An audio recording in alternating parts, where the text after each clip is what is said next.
What is up? My name is Garrett at Yogurt on Twitter, YOOGRRTT. Thank you so much for tuning into the Now Notation YouTube channel. Welcome back to another album review. Today we are talking about RAMIREZ, son of the Serpentine, son of the Serpentine. Hope that I'm saying that somewhat correctly. It can't be that hard. I have faith. But this is somebody who is in the Buffet Boys camp. If you don't know who the Buffet Boys are, that is kind of like Puya, Fat Nick. That is literally who they are. You could add Shakewell in there, Young Yogi. Just throw the crew in there, and then you got a fucking cool ass group of people making cool ass sounding music. But when you look at RAMIREZ, who is somebody who I feel like is underspoken, whether it's the Grey Gorilla mixtape or album or EP or whatever you want to call that thing, that was my first introduction to the guy. And then now we're going forward in 2019 with this album, Son of the Serpentine. And, when you look at the way that the Florida boys that are Buffet Boys, etc., you definitely hear this West Coast love of music in their music, and their flow is all different, but also similar in a lot of ways. But when you throw RAMIREZ into the mix and understand that he's actually from the West Coast, coming from the Bay Area, it's very interesting when you actually identify the similarities between him and someone like Puya. You're kind of breaking them down in a weird way, because it's almost like Puya, coming from Florida, has this sound from influence.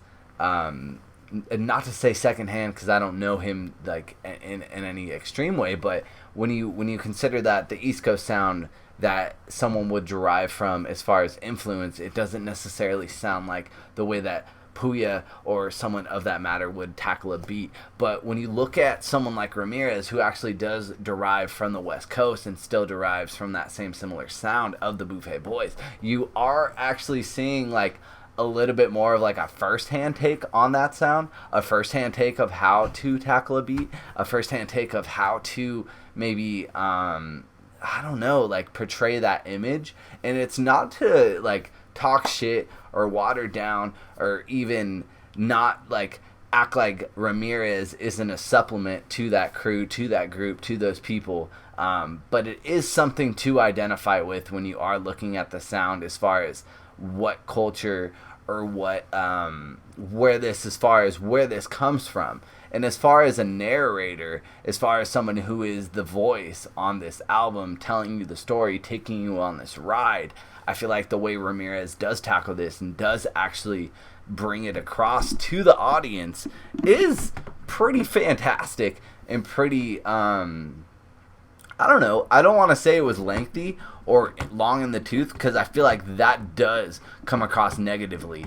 But I will say that regardless of how long or how short this actually does feel, it definitely was a ride that I was enjoying throughout, nonstop. I've heard this thing about 10 times throughout. Been bumping it for a minute. Wasn't sure if I was going to actually review it. But nevertheless, let's get into the track list. That was a mouthful. Thank you for coming with me on this ride. Track number 1 is Mosh Pit Killa, parenthesis Bass Fomet, end parenthesis, featuring Zilakami. Track number 2 is 9 Shots, parenthesis, not featuring Hitler, but parentheses, Hitler diss motherfucker, parenthesis, ends. Track number 3 is Psycho on the Loose. Track number 4 is Son of Serpentine, titular track. Track number 5 is Cerberus. Track number 6 is Lay It Down. Track number 7 is Liquid Sunshine, featuring, as aforementioned, Puya. Track number 8 is Horns and Halos. Track number 9 is Stand Alone. Track number 10 is Two Step Stevie, parenthesis, RLP, end parenthesis. Track number 11 is Does It Real Good. Track number 12 is POP. Track number 13 is Little Motorola. Track number 14 is 100 Bars and Gunnin'. Standout tracks definitely for me definitely come from the end of this album, and that's one thing that I struggled with when I was actually thinking about how I would review this, how I would feel about this, what my takes would be. It's one of those things when you have an album that has waves where you tend to find the best track maybe at track number 2, track number 1, even, you know, maybe track number 4 at the latest, but generally you have those singles standing out. Generally you have those singles that are saying something, and for me, it's kind of hard to tell what the singles were, but I can tell you that a lot of these songs on this album do have music videos and definitely do have a lot of visuals to supplement the sound. So if you are enjoying this album and you are on YouTube and you are at a party or just with a group of people and just need something to vibe out to, the visuals do represent this lowrider, trunk rattling music type sound that he is portraying. Definitely comes across tenfold with the visuals attached. But again, like when I was listening to this, it is interesting when I find an album that does go in this direction. It's literally from start to finish, and it's not to say that the low point on this scale is the lowest of low. It's not to say that that's a 1 out of 10 and then it gets to a 10 out of 10. It's just saying that everything that comes before it supplements the point to where you're at the next track, and it almost takes you on this ride that is almost invigorating throughout.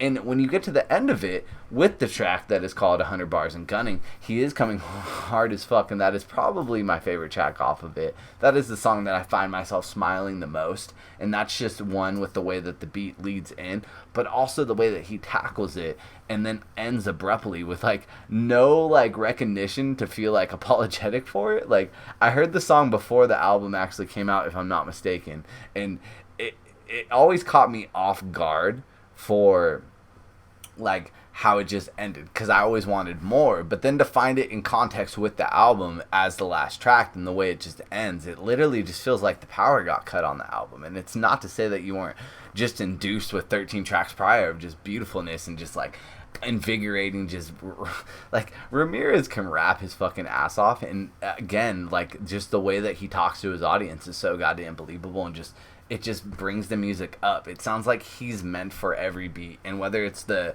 heavy samples or just the familiarity of the sounds of the beats, it doesn't sound stale by him going over it in 2019, and that's like the beautiful of it. And like that's like where I do catch myself saying statements like he is like the one who I would say is the standout right now. Like as far as like, of course, like the history of like other people in his crew have many discographies and many things on this even channel that I've praised and enjoyed, but there's something about the way that he's tackling this music and making it sound, and like the way that like even the features with like Zillakami in the titular, like not titular track, but the intro track, like it's just so good, and just it vibes, and it just shows like even with his past where he's collabed with like Suicide Boys and stuff. Like there's a lot going on with the way that Ramirez can move through the scene and also build a bigger image out of the smaller image that he is right now, and I don't doubt that image is only going to get bigger and bigger and bigger. So really, guys, like I'm enjoying this, and I can't not recommend this entire album to you. Again, it is Ramirez, son of Serpentine, son of Serpentine. Go give it a listen. Let me know in the comment section below what you did think. Thank you so much for tuning into this video. Follow me on Twitter at Yogurt, YOOGRRTT. Instagram as well. Now notation on those two platforms as well.